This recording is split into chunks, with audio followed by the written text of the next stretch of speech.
AP MDC మాజీ MD Venkatareddy అవినీతి వ్యవహారాలపై ACB focus పెంచింది. రాష్ట్రంలోని అన్ని మైనింగ్ కార్యాలయాల్లో నిన్న మధ్యాహ్నం నుంచి రికార్డులు పరిశీలిస్తున్నారు. ఈ రోజు కూడా తనిఖీలు కొనసాగుతున్నాయి. కొన్ని కార్యాలయాల నుంచి రికార్డులను ఏసీబీ అధికారులు సీజ్ చేసి తీసుకువెళ్లారు.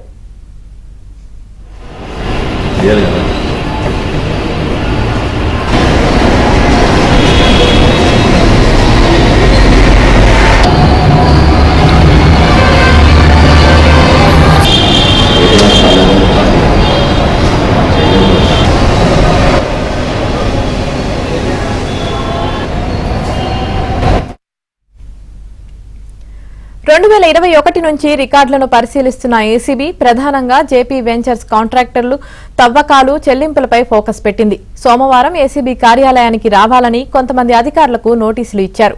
వైసీపీతో అంటకాగిన వెంకటరెడ్డి చెప్పిందల్లా చేసిన అధికారులపై దృష్టి పెట్టింది ఏసీబీ.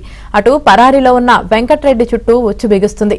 వైసీపీ హయాంలో మంత్రులుగా పనిచేసిన కొంతమంది అధికారుల పాత్రపై కూడా కూపీ లాగుతున్నారు.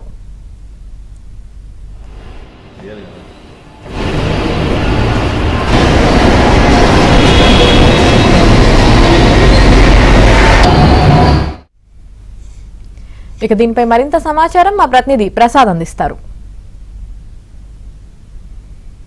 మైనింగ్ శాఖలో ఉన్న అవినీతి కార్యకలాపాలపై ఏసీబీ దృష్టి సారించింది. ఇప్పటికే ఈ శాఖలకు సంబంధించి అనేక అవకతవకలపై కూడా అనేక ఫైల్స్ స్వాధీనం చేసుకున్నట్టు కూడా తెలుస్తోంది.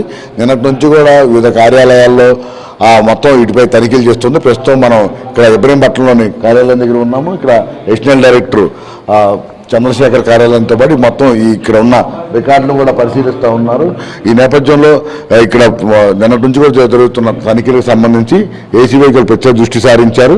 అదేవిధంగా ఈ కార్యాలయంతో ప్రత్యేకంగా పోలీసు బందోబస్తును కూడా ఇక్కడ ఏర్పాటు చేసి ఎవరిని కూడా బయట వ్యక్తుల్ని అనుమతించకుండా తగిన చర్యలు కూడా తీసుకుంటా ఉన్నారు. అదే ఇక్కడ మనం చూస్తున్న ఇదంతా రికార్డు రూము. ఈ రికార్డు రూమ్లకు సంబంధించి గతంలో ఈ 2021 నుంచి కూడా ఎటువంటి అనుమతులు ఇచ్చారు, అలాగే ఈ కార్యాలయాల్లో ఎటువంటి అనుమతులకు సంబంధించి ఎవరెవరి పాత్ర ఉన్న అంశాలపై కూడా పరిశీలిస్తున్నారు. ఇక జేపీ వెంచర్స్ కాంట్రాక్ట్ సంబంధించి అలాగే తవ్వకాలకు సంబంధించి ప్రత్యేకంగా దృష్టి పెట్టిన ఏసీబీ అధికారులు ఆ ఫైల్స్ని మొత్తం కూడా పూర్తిగా పరిశీలన చేస్తూ ఉన్నారు.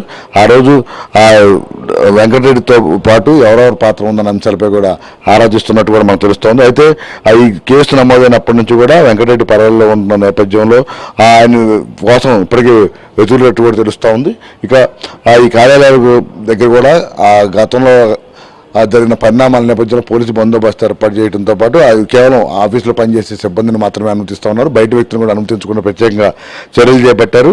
ఇక వైసీపీ ప్రభుత్వం జరిగిన ఇసుక అక్రమాల్లో ఈ కీలక పాత్రధారిగా ఉన్న గవర్నమెంట్ శాఖ మాజీ డైరెక్టర్ వెంకటరెడ్డికి సంబంధించి మొత్తం వ్యవహారంపై ఇప్పటికే అనేక సాక్ష్యాలు కూడా సేకరించినట్టు కూడా తెలుస్తూ ఉంది. ఆ నిబంధనలను కాదని అదేవిధంగా ప్రభుత్వ ఉద్దేశాలకు వ్యతిరేకంగా ఇష్టానుసారంగా అనుమతులు మంజూరు చేయడం కావచ్చు, అదే అడ్డగోలుగా కాంట్రాక్ట్ కుదుర్చుకోవడం కావచ్చు, అన్ని అంశాలపై కూడా 2021 నుంచి మొన్న వైసీపీ ప్రభుత్వం దిగిపోయే వరకు కూడా ఎక్కడెక్కడ ఏ విధంగా అనుమతులు ఇచ్చారు, ఏ విధంగా వ్యవహారం మొత్తం నడిపారనే అంశాలపై కూడా పూర్తి స్థాయిలో విచారణ అయితే జరుగుతుంది. ప్రస్తుతం అతన్ని అరెస్ట్ చేసేందుకు కూడా సమాచారం అయినప్పటికీ కూడా ఆయన పరారీలో ఉన్నట్టు కూడా చెప్తా ఉన్నారు. ఈ 3 ఏళ్లలో ఇసుక తవ్వకాలకు సంబంధించి అలాగే మైనింగ్ అనుమతులకు సంబంధించి కూడా పూర్తి స్థాయి ఎంతమంది కాంట్రాక్టులు కొత్తగా వచ్చారు, వారికి ఏ మేరకు అనుమతులు ఇచ్చారు, నిబంధనల ప్రకారం మొత్తం ప్రక్రియ నడిచిందా లేదన్న అంశాలపై కూడా ఆరాధిస్తున్నారు. అదే బిల్లుల చెల్లింపులకు సంబంధించి కూడా ప్రభుత్వం నిబంధనలు పాటించారా లేదా అనే అంశాలపై కూడా ఈ మొత్తం ఏసీబీ తనిఖీల్లో పూర్తిగా అన్ని రికార్డులు పరిశీలిస్తున్నట్టు కూడా తెలుస్తూ ఉంది. అయితే వీటికి సంబంధించి ఏసీబీ అధికారులు మాత్రం పూర్తిగా దర్యాప్తు పూర్తి చేసిన తర్వాత నివేదిక ప్రభుత్వానికి అందజేస్తామని, అదేవిధంగా వెంకటరెడ్డి అరెస్టుపై కూడా అనేక ప్రచారాలు జరుగుతున్నప్పుడు కూడా ప్రస్తుతం అతను పరారీలో ఉన్న నేపథ్యంలో అతని కోసం గాలిస్తున్నట్టు కూడా చెప్తున్నారు. ఇటు పోలీసుల సహకారంతో ఇటు ఏసీబీ అధికారులు కూడా అతని కోసం వేట ప్రారంభించారు. మరోవైపు వెంకటరెడ్డికి ఎవరి కనుసన్నలో పనిచేశారు, అదే ఆ రోజు ప్రభుత్వ పెద్దలు ఎవరు ఏ విధంగా అతనికి ఆదేశాలు జారీ చేశారు, ఆ ఆదేశాలు నేను ఏ విధంగా అమలు చేశారు, కింద స్థాయిలో కాంట్రాక్టులకు నిజంగా పనులు చేసిన కాంట్రాక్టులకు బిల్లులు కట్టబెట్టారు, లేకపోతే అడ్డగోలుగా నిబంధనల విరుద్ధంగా వ్యవహరించిన వారికి ఆ బిల్లులు చెల్లించారు, ఇలా అన్ని అంశాలను కూడా పూర్తిగా లోతుగా పరిశీలించి నివేదికలు తయారు చేస్తున్నారు.